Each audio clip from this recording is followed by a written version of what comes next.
नमस्कार, मैं हूं दीपक कुमार और केईटी पे आपका स्वागत है। मैं इस प्लेटफॉर्म पे आपको सामाजिक विज्ञान से संबंधित हिस्ट्री हो, ज्योग्राफी हो, सिविक्स हो, इकोनॉमिक्स हो, इससे संबंधित सारे चैप्टर के वीडियो अपलोड होगा और आपको जो चैप्टर होगा वो कॉन्सेप्ट वाइज मिलेगा।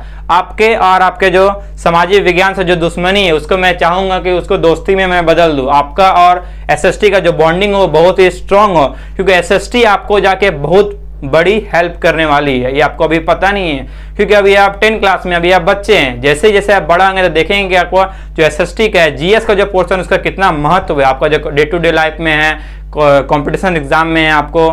और मैं आपको सामाजिक विज्ञान का जो एक पार्ट है भूगोल, उसके बारे में मैं कुछ बताना चाहता हूँ। भूगोल का जो पिता है वो हिकेटियस है, और जो भूगोल का जो इंग्लिश रूपांतरण है इसको हम ज्योग्राफी बोलते हैं। ज्योग्राफी को दो पार्ट में अगर बांटा जाए तो जियो प्लस ग्राफो होता है। जियो जो है जियोड शेप से लिया गया। जियोड शेप दैट मीन्स एक चपटा शेप, ना ही वो गोल हो ना ही वो ओवल हो, मीन्स अंडाकार, वो एक चपटा टाइप का है।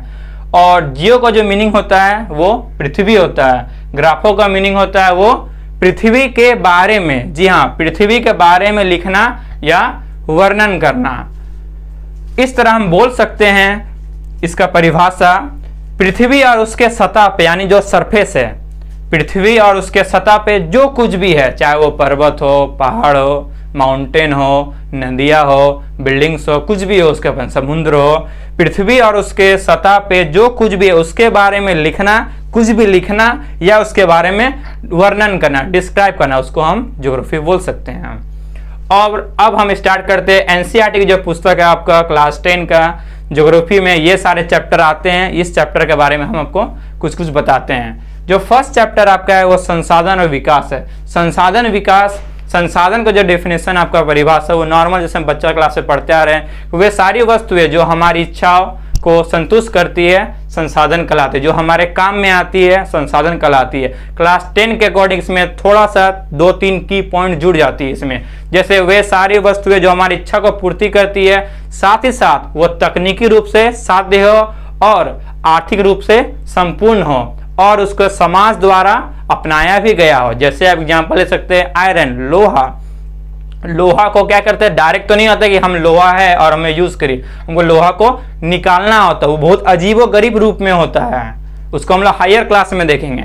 लोहा होता है उसको तकनीकी द्वारा निकाला जाता है, उसको प्यूरिफाई किया जाता है, साफ किया जाता है, तब उसको हम लोग आयरन के रूप में यूज करते हैं, लोहा के रूप में यूज करते हैं। और उसको समाज द्वारा अपनाया गया है, क्योंकि वो हमारे क्या हो रहा है, डे टू डे लाइफ में आयरन यूज में हो रहा है। इसलिए जैसे कोई भी चीज पड़ा हुआ हमारे यूज में नहीं है, समाज द्वारा अपनाया नहीं गया, तो उसको हम संसाधन हम लोग नहीं बोलेंगे। तब तक नहीं बोलेंगे जब तक वो यूज में ना आए। जैसे कि गोल्ड, गोल्ड क्या हुआ, गोल्ड को हम लोग पहले निकालते हैं तकनीकी रूप से और इसको समाज द्वारा भी अपनाया गया है। लेकिन अगर गोल्ड बहुमूल्य नहीं हो, अर्थात अगर हम गोल्ड निकालने में, अगर हम मान लिए 1000 रुपीज इतना इन्वेस्ट करते हैं गोल्ड को बस निकालने में, खनन करके निकालने में, लेकिन ये मार्केट में वैल्यू 1000 से क्या है, 1000 से ये लेस देन है, कम है, तो फिर गोल्ड एक संसाधन है, उसको हम नहीं बोल सकते। क्यों? क्योंकि उसका कोई वैल्यू नहीं है, उतना हम खर्च किए हैं। जैसे कि हम लोग क्या करते हैं, बिजनेस करते हैं और इंटरेस्ट नहीं है तो उस बिजनेस को क्या करते हैं, बंद कर देते हैं। उसी तरह एक संसाधन है, जब तक उसका वैल्यू इंक्रीज नहीं होगा तब तक उसको संसाधन में काउंट नहीं करेंगे। ये 3 की पॉइंट है, जब हम चैप्टर स्टार्ट करेंगे आपको इसके बारे में डिटेल से बताएंगे। नेक्स्ट आते हैं वन एवं वन्य जीव संसाधन। वन मीन्स जंगल, फॉरेस्ट। वन हम लोग भली भांति जानते हैं, वन से कनेक्टेड है। वन में हम लोग घूमने जाते हैं, वहाँ पर देखते हैं बहुत विभिन्न तरह के हैं। जो जंगल है वो अपने आप होता है, जंगल को कभी हम लोग बना नहीं सकते। हम लोग पार्क बना सकते हैं लेकिन जंगल कभी हम लोग नहीं बना सकते। वो खुद ब खुद नेचुरली प्राकृतिक रूप से आता है। और जंगल में बहुत सारे चीज पाए जाते हैं, जानवर हो गए, कीड़े मकोड़े हो गए, बहुत तरह का पेड़ पौधे हो गए, यहाँ पे बहुत तरह के घास हो गए, और सारे चीज किसी ना किसी रूप से हमारे लिए संसाधन के रूप में है। उसको हम लोग यूज करते हैं। हम लोग चाहे वो वन्य जीव हो, चाहे जानवर हो, वहाँ के जो भी जानवर, जंगली जानवर हो, पालतू जानवर हो, सारे चीज हमारे लिए क्या उपयोगी, और सारा चीज को हम लोग किसी ना किसी रूप को क्या करते हैं, एक संसाधन के रूप में यूज करते हैं। जैसे ही आप पेड़ जंगल से मिलता है, पेड़ के क्या करते हैं, उससे हम लोग लकड़ी लेते हैं, लकड़ी से हम लोग क्या करते हैं, लकड़ी की जो लुगदी होती है, जो आपको क्लास 9 में पढ़े होंगे हिस्ट्री में, वहाँ पे क्या करते हैं, उससे हम लोग पेपर बनाते हैं। इस तरह बहुत सारे जो उपयोगी चीज हमको कहाँ से मिलती है, जंगल से मिलती है। तो वन्य भी एक क्या है, वन और वन्य जीव मतलब जंगल और जंगली जानवर दोनों हमारे लिए एक संसाधन के रूप में है। तीसरा चैप्टर है जल संसाधन। जल यानी पानी, वाटर, इससे तो हम लोग पहले से ही परिचित है, लेकिन इसके बारे में हमको जानना है कि ये भी एक संसाधन है। हम लोग पानी इसी तरह वेस्ट कर देते, बर्बाद कर देते नहीं। आने वाला समय जो हम लोग पहले ही देखे थे, एक वायरल हुआ था न्यूज, उसको हम लोग बोलते हैं डे जीरो। डे जीरो को मतलब वो जगह बोला गया किसी पार्टिकुलर प्लेस पे अगर जल खत्म हो जाता है तो उस पार्टिकुलर प्लेस को बोल देता है कि वहां पे डे जीरो हो चुका, मतलब वहां जल पूरी तरह सूख चुकी। सोचिए कैसा होगा अगर जल सूख जाएगा। आप सुबह बस उठते हैं और रात में जब सोने जाते हैं, एक बार आप इमेजिन करिए कि आपको कहाँ कहाँ पानी का यूज होता है। आप देखें कि हर जगह पानी ही पानी है, बिना पानी के कोई काम इसका स्टार्ट ही नहीं। सुबह जैसे उठते हैं, ब्रश करते हैं, पानी, आप और कुछ करते हैं, नहाते हैं, पानी, रात में अगर आप मुंह फिर फ्रेश होकर धोने जाते हैं, फिर पानी, मतलब पानी से आप पूरी तरह घिरे हुए हैं। और ये क्या एक संसाधन है, इसको हम लोग जाने की इंपॉर्टेंस ऑफ क्या है, वो इंपॉर्टेंस ऑफ वाटर। इसको हम लोग संरक्षण कैसे करेंगे, इसको हम लोग अच्छे तरह से यूज कैसे करेंगे, बर्बाद नहीं करना चाहिए पानी को, ये सबसे रिलेटेड हम लोग इसमें जानेंगे। जैसे कि जल संसाधन, इसको हम लोग बांध आप लोग सुनेंगे, डैम, ये सब के बारे में इस चैप्टर में हम लोग जानकारी लेंगे। नेक्स्ट आता है कृषि। जानते हैं जो कृषि है वो क्या बोल सकते हैं, कृषि यानी किसान जो इससे जुड़े हुए हैं, इसी से हमारी जो देश की जो भूख है वो मिटती है। अगर ये किसान, ये कृषि, खेती, ये सब कार्य नहीं होगा तो क्या होगा, हम लोग भूखे मर जाएंगे, या फिर हमको बाहर दूसरे देशों से क्या करना होगा, हमको आयात करना होगा अनाज। और आपको मैं थोड़ा सा बता देता हूँ, आयात उसे बोलते हैं मतलब किसी दूसरे देश से कोई चीज मंगाना, तो उसको हम लोग बोलेंगे आयात। और अपने देश से किसी चीज को दूसरे देश में बेचना, उसको हम लोग बोलते हैं निर्यात। यहाँ पे देखेंगे कृषि रिलेटेड देखेंगे इंडिया में कृषि का क्या क्या कंडीशन है, ये दयनीय अवस्था में है या खुशहाल है, इसमें किसान क्या है। कृषि में हम लोग देखेंगे कृषि पद्धतियाँ क्या है। जो पुराना जमाना में कृषि होता था, अभी मॉडर्न आता है कृषि। देखते हैं बड़ा बड़ा जमीन रहता है और मिनटों में, घंटों में पूरा खेत क्या होता है, सफा हो जाता है। पूरा जो कृषि है उसको कटाई हो जाती है, पूरा बुनाई हो जाती है, पूरा उसमें सिंचाई हो जाती है, पूरा मिनटों में। हम बहुत सारे जो सिंचाई पद्धति है, ड्रिप सिस्टम है, स्प्रिंकल सिस्टम है, फुहारा जो होता है, उसके बारे में इसमें हम डिटेल से पढ़ेंगे।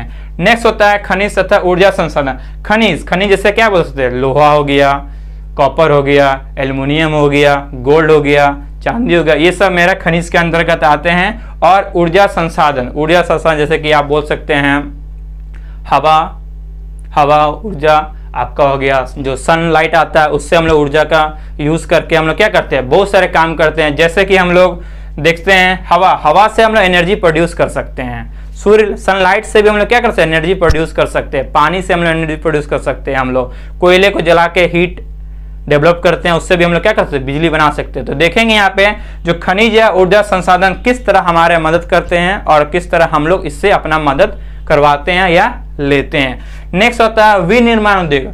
विनिर्माण उद्योग को आप सिंपल से ये समझिए कि अगर हमारे घर में हमारी दादी माँ अगर हमारे लिए स्वेटर बनाती है तो कितना बनाएगी, आप सोचिए, 1 2 3 या ज्यादा कितना होगा, 4 होगी।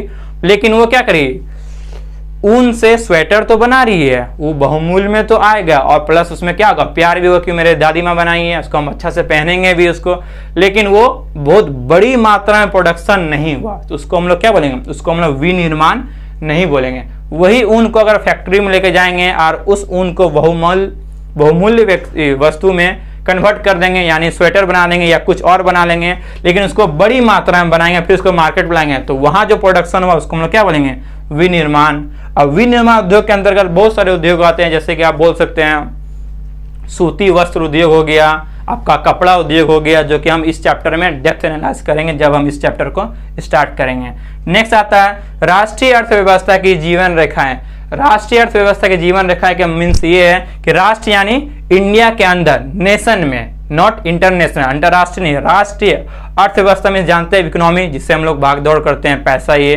तो राष्ट्रीय अर्थव्यवस्था जीवन रेखाएं की मीन्स क्या होगा, रेखा, जैसे हमारे बॉडी में क्या नसें हैं, नसें में क्या फ्लो होती है, खून, वही खून से क्या हम लोग जिंदा है, अगर वो रुक गई तो एकाएक मेरी क्या हो जाएगी, हम सबकी जान जो है वो रुक जाएगी, ये भी मृत्यु भी हो सकती है। उसी तरह जो हमारे देश में जो जीवन रेखाएं हैं वो सड़कों पे जो रेल लाइन है उस पर डिपेंड करते हैं, जो सी पोर्ट है, बंदरगाह है, एयरलाइन है, हवाई जहाज है, उस पर क्या डिपेंड करते हैं। इससे क्या होता है, सामान को एक जगह से दूसरे जगह हम लोग आवागमन करवाते हैं या यातायात करवाते हैं। इससे क्या होता है, यहाँ का जो सामान अगर वहाँ पे नीड है इसको वहाँ पे भेजते हैं। तो जो रोडवेज होता है, सड़कें होती है, लाइनें होती है, जो हमारे ट्रेनें होती हैं, वो अर्थव्यवस्था को बढ़ाने के लिए, पुशअप करने के लिए उसको बहुत मदद करती है। जैसे आप लोग एग्जाम्पल ले सकते हैं, लॉकडाउन में क्या था, हर चीज का दाम बढ़ गया था।